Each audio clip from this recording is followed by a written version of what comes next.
All right. So research on language and literacy have associated delayed development with academic difficulties, learning disabilities, shyness, behavioral issues are there, social difficulties, they cannot interact, they find it difficult to interact, and there is anxiety disorder. So because they cannot express, they don't have the right words or the right way to express their feelings. So they suffer from all this.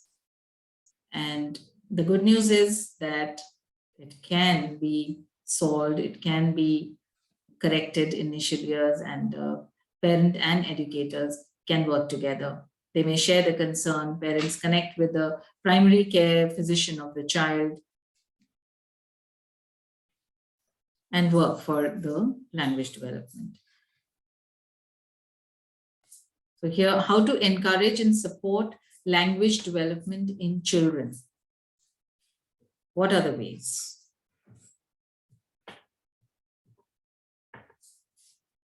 Number one, have an infant-directed speech for attention and emotional involvement, which I had mentioned in the beginning also. So that is the infant-directed speech that you can have with voice modulation and a different tone for the child, just to get their attention, eye contact.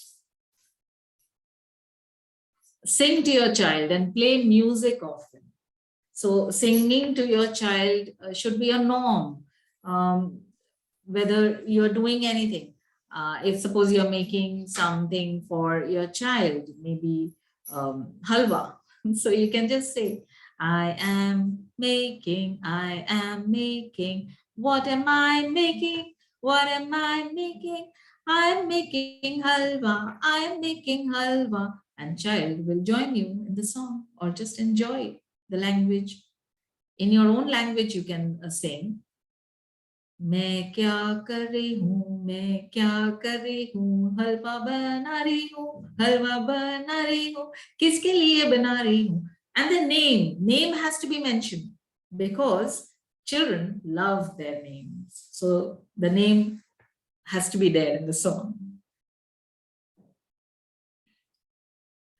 Dramatics and role play help a great deal. So any role play, you know, there are certain members in the family whom the child really connects with. I don't know what they find funny in them.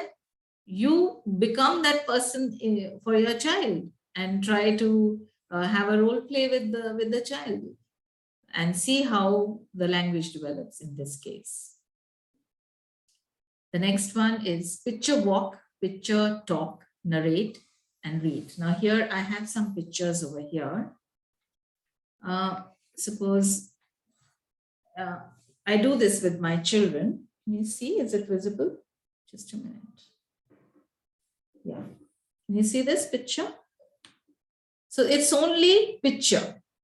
Now, children have different interpretation of this picture. The reasons are never the same. So that I start with the picture walk. So lots of pictures are there where they talk about just the picture. There is no letter. There's no phonetics involved, nothing. It's just pure picture. Then we move on to the next one, which is kind of a picture story. Again, no words. They just look at the picture and have a conversation around it. What is happening? What happened in the beginning? What happened in the end? Again, as you can see, there are no words. I have just taken pictures from old textbooks, which are really fascinating, and stuck it on this paper and laminated it myself with a Scotch tape. So it's economical and very effective. So these pictures, they really love initial years. They love talking about it, and it does wonders for their language development. Then these flashcards start with 2 letters, 3 letters, and we play a lot with this. And um, the semantics that I mentioned, run, turn. Turn is also turn on the fan, turn around, or turn to me, or there are different ways of turning the key. It's mentioned over here in this book. So that improves their language, and they understand the usage of certain words in different connotations. And picture talk, narrating, of course, narrating comes at a later stage. I feel, first the children should be familiar and comfortable talking about pictures and making up their own story and narrating the story. You can begin with a simple book with words and start narrating the story. Speak slowly, use short sentences, right pronunciation, segue smoothly from baby words to adult versions. Pick up the book and come here are 2 instructions. So we need to slow down on that. Pick up your book. That's it. Or pick up your book and do a little action also with it so that they understand and associate the action and the words. Make eye contact. This we have spoken about. Then do not interrupt when they are saying something. They take a lot of time to think of the words, and most of the time adults don't have the patience because we have so many things running in our head. We don't have time to just sit and listen. And especially if any parent is here, you can do wonders with that patience of yours. Play interactive games. Interactive games where the child is just not involved in a game, but they talking is a part of the game. So such games you need to develop and play with them. For example, over here, I give them some kind of straws where they connect the straws and build a structure, and they talk about what they have made. Similarly, other things also, the blocks that I give them, they talk about it. And they play, they develop their own games also sometimes. Keep a communication-friendly, language-supportive environment. Here, like Miss Bella's class, it became too noisy because there was too much freedom, there were too many activities. So we need to maintain that balance. At the same time, we need to give that freedom to the children in a classroom so that they don't hold back what they are feeling. They just come up and say. So if they know the listening, the pragmatics, the listening skills, they understand that they need to have patience, wait for their turn to speak, then it would be really wonderful. Converse in more than one language. If they're bilingual, understand the pulse of your class, and please go ahead, use more than one language if that is the need of the class. Be positive and consistent in your interactions. Identify if the child has used a special word, please applaud them for that. Bring them in front of the classroom and say that, wow, you have used such a wonderful word. What does it mean? Does anyone know the meaning? So the other children also get motivated by listening to new words and identifying and learning new words. Use parallel talk and self-talk. So describe the actions that you are doing. I'm folding clothes. What are you doing? You're looking at mama. So, so parallel talk and self-talk. What happens, there is, most of the time, there is no response from the child, and the parent feels disheartened and says that, I'm talking so much, but the child is not even looking at me. I'm not going to say anything now onwards. Please don't do that. Continue. Child will not respond. That's okay. that is, the schemas are in operation of the child, and they are continuously looking, assimilating, accumulating all these sounds and your expressions and your actions. It's all there, it's going into the neurons. So please continue that. Expand on what children say. When they are like 12 months and above, they'll say, shoe. So, yeah, you have a red color shoe. It has a lace, which is pink color. Now you're going to wear it. So you have expanded the word shoe into sentences. You have added a few more sentences to it. So keep on expanding on the little words that they are saying. Be expressive, as non-verbal communication is pivotal. They love expressions, especially animated expressions, eyes, tone, facial expression, action. So have that in your communication with the child. Appreciate the response in the form of smile, nod, gaze, or babble. Try to speak in the same language of the child. Like the quote that I shared in the beginning, Nelson Mandela's, if you speak in their language, you connect to their hearts. So benefits of language building activities during early years. The first one builds important neural pathways in the brain, supports receptive language, listening skills, expressing language, speaking skills, and social language skills, encourages bonding, communication, and imitation skills, teaches about the structure of conversation, and this is mostly through rhymes and songs. Structured because there is no test, there is no examination, there is only pure fun. So songs, I remember I had learned a song which was actually a reported speech of questions, reporting questions. So I asked him where the bottle was. So I asked him where the bottle was. It's like, the entire reported speech question. And children in the middle school, they have a lot of difficulty in reporting questions, whereas I didn't find it difficult. And now I'm realizing, I didn't realize that time, but now I'm realizing it's because of this song, which had reported speech. Entire reported speech was there in the song. Supports articulation development.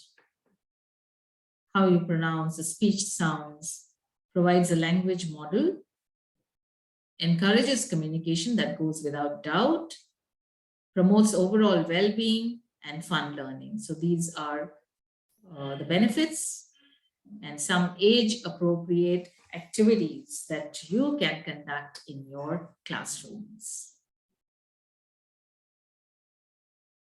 Word games. So I call it word antakshari sometimes. So it's like, red. So red ends in D, now your turn. D, door, your turn. Okay, so you can play word antakshari of things, vegetables, places. Places will not help for language development, but cognitive, yes. But these, as the child goes to grade 4, grade 5, word antakshari of adjectives, of abstract nouns, it's great fun because they think in those terms, and it actually develops their creative thinking also. Scrabble. Now I have these Scrabble, two to four Scrabble, these letters, and some I have cut on my own. And I ask the children in the community, if you're throwing your Scrabble, please don't give it to me, all the letters. And all these letters are there, different colors I have. And you know what? I give them like this. You take this, you take this, a fistful of letters without seeing. And I give them, I tell them to write the words. And sometimes in a group activity, the entire box is there, and the group is supposed to, I give a dictation to them through this. So they're not writing. I mean, there is no rule as to the margin, or which actually is, it gives a lot of tension to the children. So here they just have to look for the word and form the word, and they're happy. They get it correct. Then Pictionary. So Pictionary is the single picture that I had shown you in the beginning, and I have some more simple pictures where they just describe the picture, and the group is trying to draw, or guessing what is there. And charades are again with the flashcards that I have. Then jokes. Yes, jokes never go waste, because they always bring that fun moment to the class. So have a handful of handy jokes. So whenever I'm running short of stories and they want story to listen to a story, I quickly say, once upon a time there was a dog. His name was Rover, and the story is over. Chalo, come on, let's get back to our work. So that breaks the monotony of the class, and they are like, and they also start with the same story at home. They relate to the story of Rover. Rhymes, songs, tongue twisters. Now let's have, I need to hear some tongue twisters from you, maybe in your own language, any language. It's great fun. Let's quickly, anyone can unmute and say a tongue twister. Yeah. She sells seashells on the seashore. Wonderful. Anyone else? Kacha papad, pakka papad, kacha papad, pakka papad.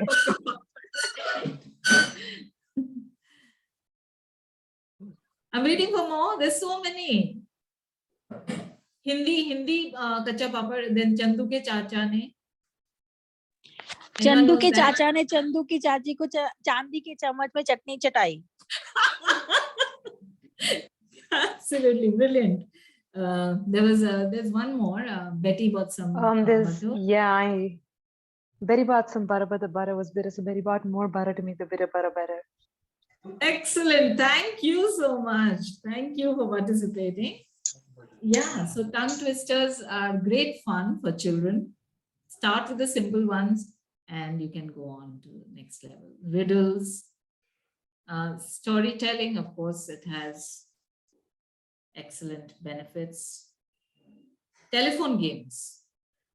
Telephone games, not the real telephone. We need to be, but having a conversation with a toy telephone is okay. It's like, they can have that. Role plays